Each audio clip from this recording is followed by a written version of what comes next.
He is the voice of UT Athletics, Craig Way, longtime friend. Of course, what a run it's been, what a year it's been for the Horns, and about to start the Arch Manning era and much, much more. Craig, thank you very much. Let me ask, you've been around, you and I are basically almost the same age, grew up in the business in many ways the same. What are your thoughts about where we are right now with the college football landscape? Well, and great to be on with you, Smokey. And by the way, you know, you need, if you haven't already been given enough flowers for being now a Hall of Famer, you need to be. So I'll just throw that in there. But with regard to your point, I guess there's a lot of change that's going to be inevitable in college athletics, and really and truly, I think the genesis of it started when there was so much distrust and distaste for what the NCAA's amateurism model had become. I read that story the other day about how Oklahoma in I think it was 2014 had 3 players that ate too much pasta at a pasta bar for graduation and was ordered by the NCAA to repay $3.83 per student athlete, or it would have been a violation against you. That kind of stuff had just kind of, gone too far. And maybe if, and who knows, my mom was a master at, we should have done this and we should have done that. And I prefer not to think that, but maybe if some measures had gone in earlier, maybe it would not have grown to where it is now exponentially anyway, to where it's just so crazy where we are now with the House settlement and now the money that's going to be the cap of $20.5 million, but we all know there's going to be a lot more spent on that in collegiate athletics per school, those who can afford it. So maybe it was inevitable, Smokey. Maybe it was going to happen, but I think it probably, because it went so long without proper measures being taken, now the dam has burst, or whatever metaphor you want to use, genie out of the bottle, whatever you want to say about it. Craig, when it comes to Texas, they've been set up for this for a while. Like they've seen it. Obviously facilities have never really been a problem there or any of that. Raising the money, has that maybe with Sark and the SEC and all this kind of coming together at the same time allowed them to hit the ground running and not have to worry about what the actual X's and O's of the rules that haven't been determined yet, that they can just kind of ride the train even forward? Well, I think it's a great point. And I think also I've heard both Chris Del Conte, the athletic director, and Sark both say that maybe one of the underreported key elements of Texas preparedness for the SEC, because I know we all heard it coming in when the announcement first came down in July of 2021, that they're going to go in and it was the popular thing of fan bases, and even some media as well say they're not ready for this. They're not ready for that. Oklahoma's not ready for this.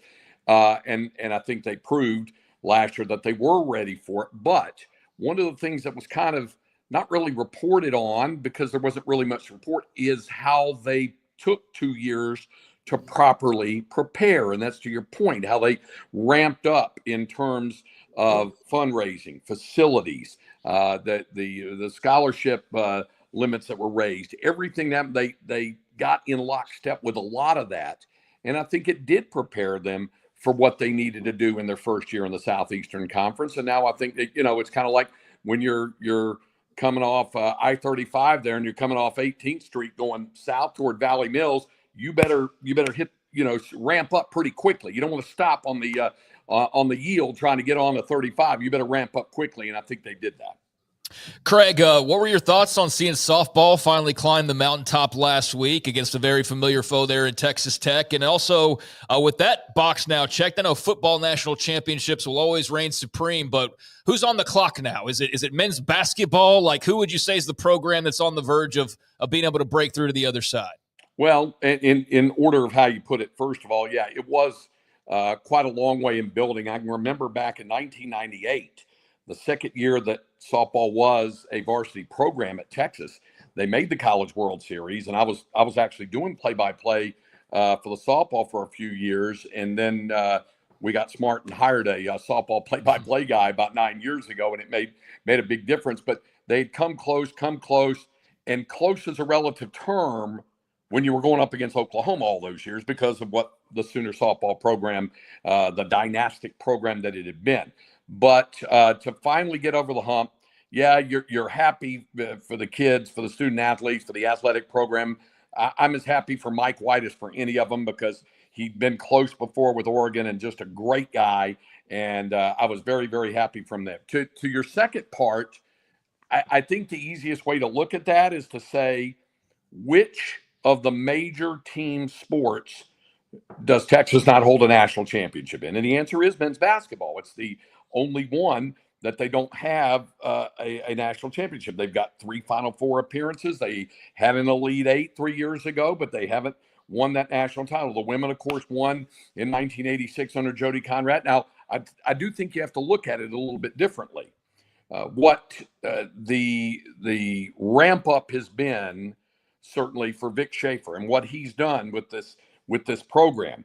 They had 3 straight Elite Eights and now a Final Four. So it's kind of almost like the softball thing, getting closer. And he has another outstanding recruiting class and 2 genuine All-Americans returning. So they're going to be one of the favorites, I think. But they have had more ramp-up time than what Sean Miller is having. He's entering his first season on campus. Certainly the expectations are there. And Coach Miller's got his own plan for what he wants to do and how he'll get there. And yes, it's the only major sports team athletic program that has not won a national title. So that makes it kind of the obvious answer.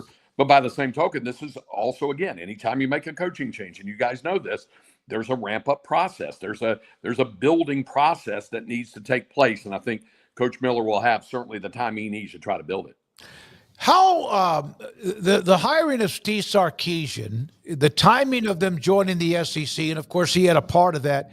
Could they have? I'm not saying picked a better guy, but could it have been more seamless, even though his first year did not go well with what he's brought to the table? You know, it's kind of funny, Smokey. The day that Sark was announced as head coach, and it was done, so quickly. I was actually at Allen Fieldhouse in Lawrence, Kansas. Texas was playing Kansas that day. It was a Saturday afternoon game.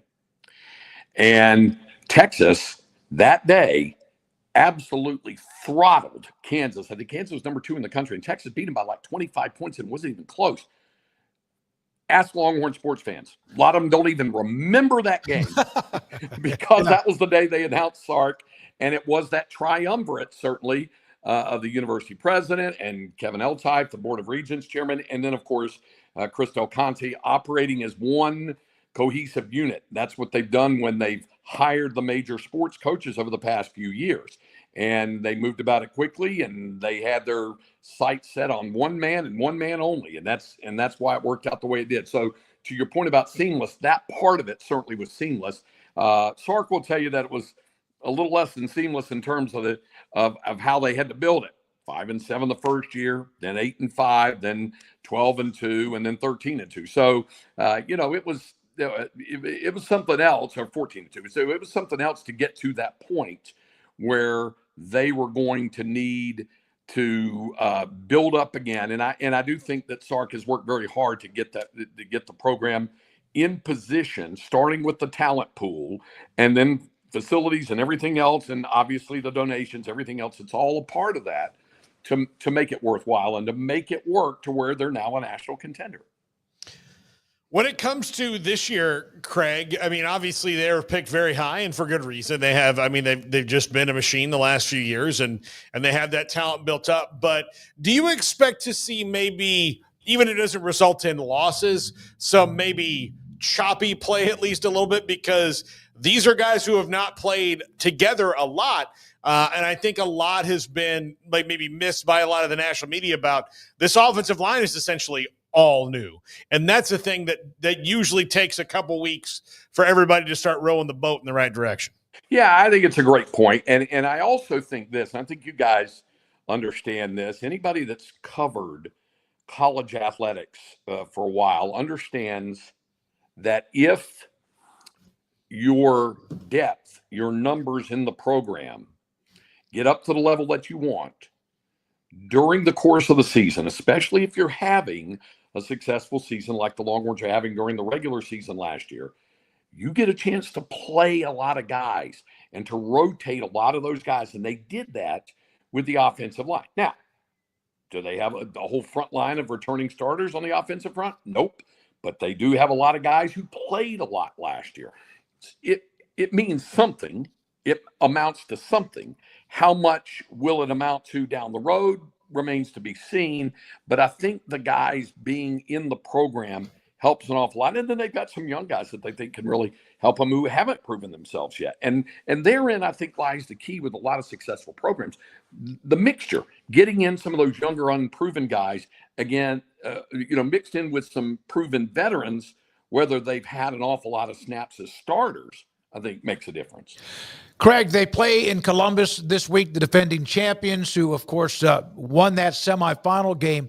I was thinking about this. They opened up last year in Ann Arbor, and they hammered Michigan.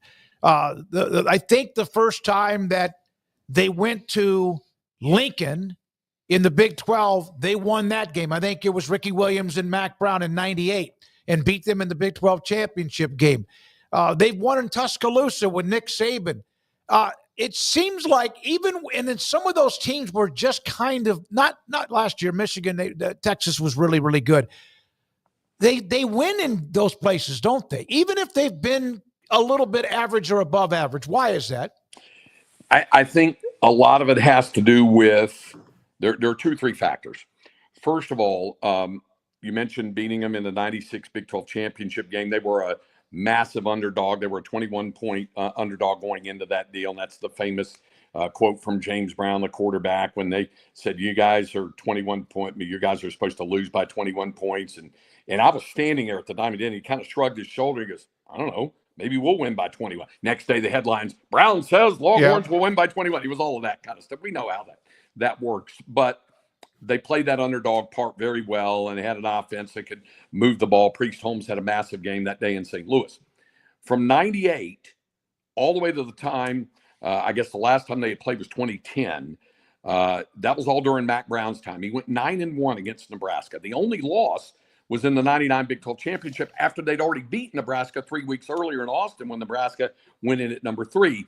It was a mix of really good players and good game planning and all those kinds of things. That was something like that. There've been some places they've gone, Smokey, where it hasn't gone well. Notre Dame certainly comes to mind. Yep. They got hammered in one game there. They've had some places where it hasn't gone well, but they've also played, as you pointed out, really well in Ann Arbor. They had a really good team, and Michigan, as we found out, wasn't as great as a lot of folks thought they might be, because they were a defending national champion. Now, I do not think that applies to Ohio State. They're going to be, if not the preseason number 1, preseason number 2, they are once more a legitimate national championship contender. But I think, on a larger scale, I think they just understand the importance and how big it was. It'll be 20 years almost to the day that Texas went into the Horseshoe in 2005. Yep. And Vince Young, the Lima Swede in the corner, and they wind up winning, and that really launched them to ultimately being able to match up with USC in the Rose Bowl and win the national championship. So I think there's a lot of things in play on that. It's going to be a lot of fun to see on August 30th for sure. We have Scott Draper from the Big 12 in about 5 minutes, but I wanted to make sure we got into a couple of high school questions for you. You were at Charles Breithup's retirement, saw him at the banquet back in May. The UIL, there's a possibility that they have NIL for senior student athletes and the transfer thing. Your thoughts about high school football in Texas? We've seen it change quite a bit over the years. Yeah, and still evolving, I think. And in talking not only with Dr. Breithup and what a job he did in 50 years as an educator, and he really, Smokey, you and I have talked about this, I think revolutionized the way the public could consume high school athletics in Texas. He is the number 1 point man to get all the football state championships under one roof. He was the lead dog, along with John Heike and some others, to get all of them televised. He effected so much change. And I think Jamie Harrison, who's stepping into the role now, is cut from the same cloth. And I think we'll see more of those changes going through. And Jamie even said to me last time we were talking, he said it's an ever evolving and changing thing. The NIL thing, I think there's going to be enough political clout to kind of keep it where they're talking about, 17-year-old student athletes whose athletic time in their senior year and they're graduating, things like that, to keep it away from the active freshman, sophomore, junior, seasons going through that. I think there's probably enough political clout to keep that separate the way it is. But things with the school vouchers and public versus private schools, there's going to be an ever evolving process, and it'll be interesting to see how the UIL and the political leaders in the state of Texas kind of keep it all under one roof. Last question, and Paul, you might have one more before we get to, okay. Alive, this is an impossible question. I was asked in the chat, best player you ever saw live in high school football? Jesse Armstead. All right. Dallas Carter, 88. Yep. Yeah. Best one I ever saw. Now, I've seen great players. Oh, yeah. But best on both sides of the ball, best total guy was Jesse Armstead. Thank you, buddy. Appreciate you. Craig Way, voice of the UT Longhorns, with us on 365 Sports. Coming up next, we'll have Scott Draper from the Big 12. This is 365 Sports. Alan Samuels, Dodge Chrysler Jeep Ram